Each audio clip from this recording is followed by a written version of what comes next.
Hello दोस्तों, कैसे हैं आप सब। राम जी की पाठशाला में आपका बहुत बहुत स्वागत है।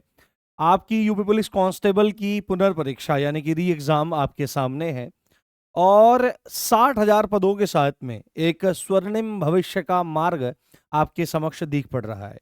यदि आप गंभीरता नहीं दिखा रहे हैं तो आप अपने पैरों पर कुल्हाड़ी मारने का कार्य स्वयं कर रहे हैं।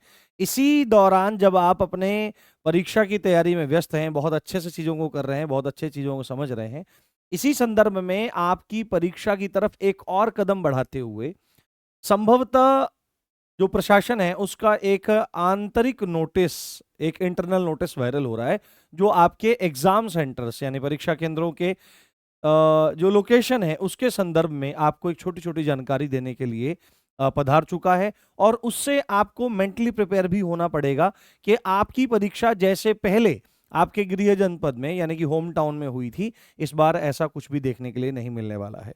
जो लड़के हैं उनका सेंटर अच्छी खासी दूर जाने वाला है और जो लड़कियां हैं उनको होम सेंटर नहीं मिलेगा, बट थोड़ा सा दूर मिलेगा, क्योंकि होम सेंटर दे के भी स्टेट गवर्नमेंट ने या सरकार ने देख लिया है, भर्ती बोर्ड ने देख लिया है, उनका ऐसा कीमा या ऐसा भुर्ता बनाया आप लोगों ने नहीं, मतलब उन लोगों ने जिन्होंने एग्जाम को बुरे हाल कर दिया, खस्ते हाल कर दिया, कि उन्हें विचार करना पड़ रहा है कि आपको गृह जनपद में परीक्षा कराई जाए कि ना कराई जाए।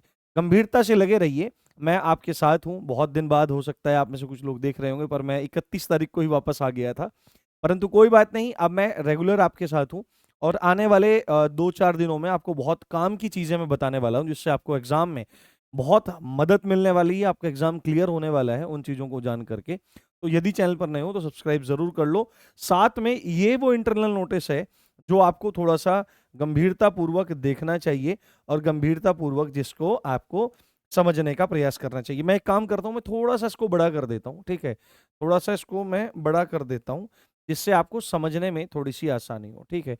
ये इसी तरह से था, आप देख सकते हैं, संभवतः यदि आपको दिख रहा होगा, ये जो नोटिस है ये 29 जुलाई का यहाँ पर प्रतीत हो रहा है।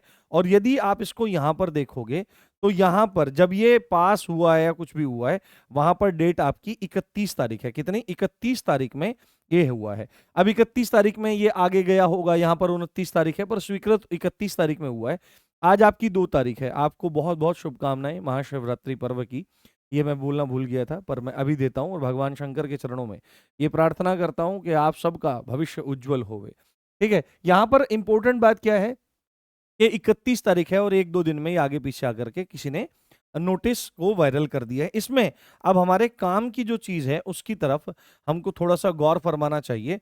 इसमें जो ये जिलाधिकारी है ना, जिलाधिकारी महोदय के माध्यम से, और टैग किस किस को किया गया है? मुख्य चिकित्सा अधिकारी गाजियाबाद, क्षेत्रीय अधिकारी गाजियाबाद, क्षेत्रीय परिवहन अधिकारी गाजियाबाद, अपर पुलिस उपायुक्त यातायात गाजियाबाद को।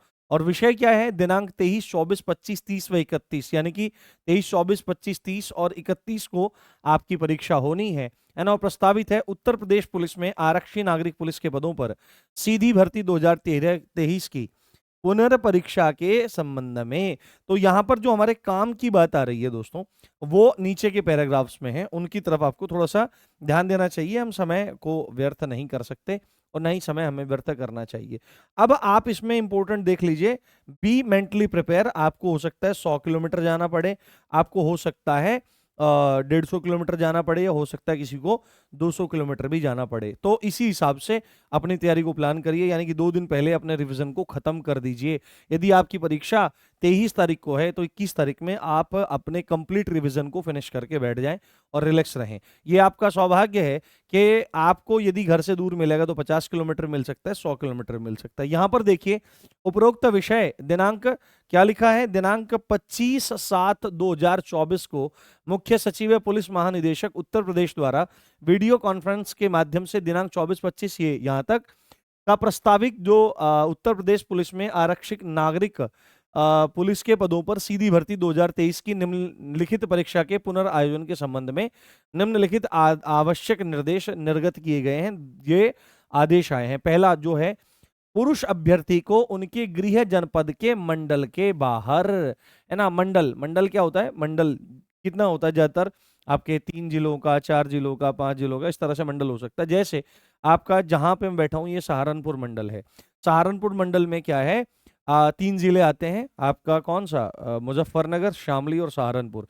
यानी यदि बच्चा मुजफ्फरनगर का है, यदि सहारनपुर का है और यदि शामली का बच्चा है, तो इन तीन जिलों में उसका एग्जाम नहीं होना, इसके अलग एग्जाम हो सकता है उसका एग्जाम मेरठ हो जाए, हो सकता है उसका एग्जाम नोएडा हो जाए, है ना, हो सकता है उसका एग्जाम गाजियाबाद हो जाए, बट अपने जिलों में नहीं होने वाला। यानी कि सिंपल चीज समझ लीजिए, आपको दूर जाना पड़ेगा और अमूमन 100 किलोमीटर का दायरा आपको तय करना ही करना पड़ेगा। और लड़कियों के लिए यानी महिला अभ्यर्थियों के लिए उनके गृह जनपद के बाहर परीक्षा केंद्र आवंटित किए जाने की व्यवस्था के दृष्टिगत रेलवे स्टेशन व बस स्टैंड पर भारी मात्रा में अभ्यर्थियों का आवागमन रहेगा, जिसके लिए समुचित व्यवस्था कराई जाए। यानी कि जो लड़कियां हैं उनका होम टाउन से दूर रहने वाला है, उनके यहाँ मंडल वाली बात नहीं, हो सकता है उनका 20 किलोमीटर, 30 किलोमीटर, 40 किलोमीटर सेंटर चला जाए। तो उसके लिए कहा गया है कि जो स्टेशन वगैरह हैं वहां पर व्यवस्था को बढ़िया बना के रखें। साथ में बात है, बसों द्वारा अभ्यर्थियों हेतु परीक्षा में आने जाने हेतु निशुल्क व्यवस्था कराए जाने हेतु अपने स्तर से संबंधित को आवश्यक निर्देश निर्गत किए जाएं। माफी चाहता हूं। यानी कि ये कहा जा रहा है कि बस जो है वो फ्री रहेंगी और उनके लिए आपको क्या काम करना है, जिस जिसको निर्देश देना है बस फ्री रखनी है इन डेट्स में बच्चों के लिए। तो एडमिट कार्ड दिखा करके संभवतः आपको आने जाने की किराए से छूट मिल जाएगी। आपातकालीन चिकित्सा व्यवस्था हेतु भी पर्याप्त तैयारी रखी जाए तथा परीक्षा केंद्रों के आसपास एम्बुलेंस की व्यवस्था रखी जाए, क्योंकि लगभग लगभग 50 लाख बच्चों ने फॉर्म भरा था और उतने ही बच्चे यदि दोबारा से परीक्षा में बैठते हैं तो अपने आप में एक अव्यवस्था वाली बात फैल जाएगी। अतः उक्तानुसार निर्देशों का अक्षरशः पालन, ये सब बातें यहाँ पर इन्होंने करी है। ये पूरा का पूरा मैं आपके टेलीग्राम ग्रुप में डाल दूंगा, आप जाकर के वहां पर देख सकते हैं। तो जरूरी बात है, आपका एग्जाम बिल्कुल कंफर्म है, ये बात मान लीजिए, क्योंकि प्रस्तावित डेट आती है, डेट्स आगे भी बढ़ जाती हैं। तो इन डेट्स में आपका एग्जाम होना है।